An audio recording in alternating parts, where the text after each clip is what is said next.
महर्षि वेदव्यास द्वारा रचित महाभारत ग्रंथ में अनेक महारथी व बलशाली राजाओं का वर्णन है। ऐसा ही एक महारथी राजा था जरासंध। उसके जन्म व मृत्यु की कथा भी बहुत रोचक है। जरासंध मगध अर्थात वर्तमान में बिहार का राजा था। वह अन्य राजाओं को हराकर अपने पहाड़ी किले में बंदी बना लेता था। जरासंध बहुत ही क्रूर था। वह बंदी राजाओं का वध कर चक्रवर्ती बनना चाहता था। भीम ने 13 दिन तक कुश्ती लड़ने के बाद जरासंध को पराजित कर उसका वध किया था। जरासंध मथुरा के राजा कंस का ससुर एवं परम मित्र था। उसकी दोनों पुत्रियों आसित व प्रापित का विवाह कंस से हुआ था। श्री कृष्ण से कंस के वध का प्रतिशोध लेने के लिए उसने 17 बार मथुरा पर चढ़ाई की, लेकिन हर बार उसे असफल होना पड़ा। जरासंध के भय से अनेक राजा अपने राज्य छोड़कर भाग गए थे। शिशुपाल जरासंध का सेनापति था। सम्राट जरासंध का राज्य भारत में सबसे शक्तिशाली राज्य था। उसके पास सबसे विशाल सेना थी। वह अत्यंत ही क्रूर और अत्याचारी था।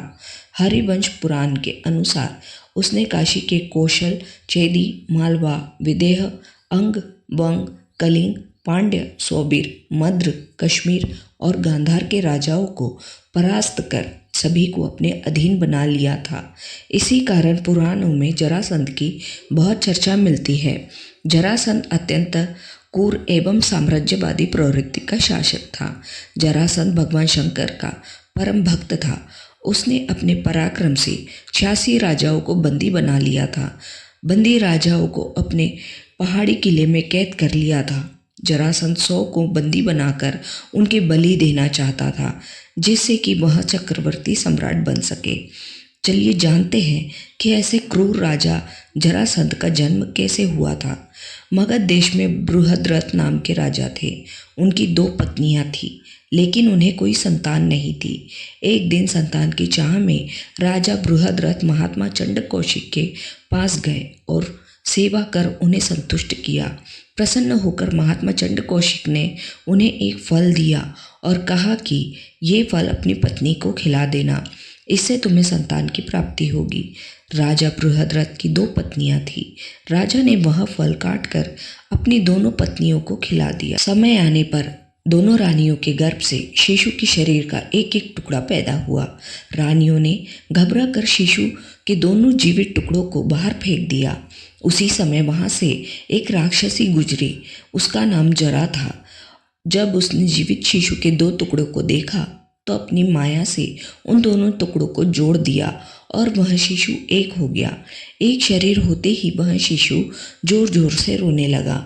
बालक के रोने की आवाज़ सुनकर दोनों रानियां बाहर निकली और उन्होंने उस बालक को गोद में ले लिया। राजा बृहद्रथ भी वहां आ गए और उन्होंने उस राक्षसी से उसका परिचय पूछा।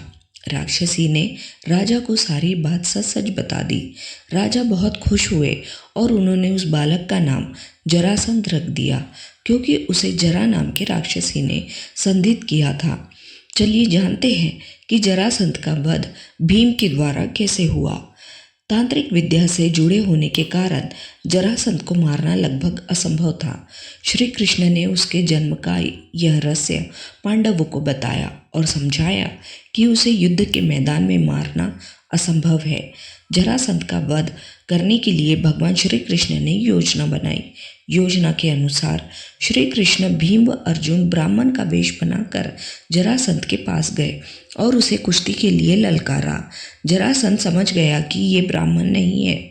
जरासंध के कहने पर श्री कृष्ण ने अपना वास्तविक परिचय दिया। जरासंध ने भीम से कुश्ती लड़ने का निश्चय किया। राजा जरासंध और भीम का युद्ध कार्तिक कृष्ण प्रतिपदा से 13 दिन तक लगातार चलता रहा। 14वें दिन भीम ने श्री कृष्ण का इशारा समझकर जरासंध के शरीर के 2 टुकड़े कर दिए। जरासंध का वध कर भगवान श्री कृष्ण ने उसकी कैद में जितने भी राजा थे सबको आज़ाद कर दिया और कहा कि धर्मराज युधिष्ठिर चक्रवर्ती पद प्राप्त करने के लिए राजसूय यज्ञ करना चाहते हैं। आप लोग उनकी सहायता कीजिए। राजाओं ने श्री कृष्ण का यह प्रस्ताव स्वीकार कर लिया और धर्मराज युधिष्ठिर को अपना राजा मान लिया। भगवान कृष्ण ने जरासंध के पुत्र सहदेव को अभयदान देकर मगध का राजा बना दिया। दोस्तों, आपको आज की यह पौराणिक कथा और यह जानकारी कैसी लगी, मुझे कमेंट करके ज़रूर बताएं। और ऐसे ही आध्यात्मिक और पौराणिक कहानियों के लिए मेरे इस चैनल को सब्सक्राइब करें। धन्यवाद।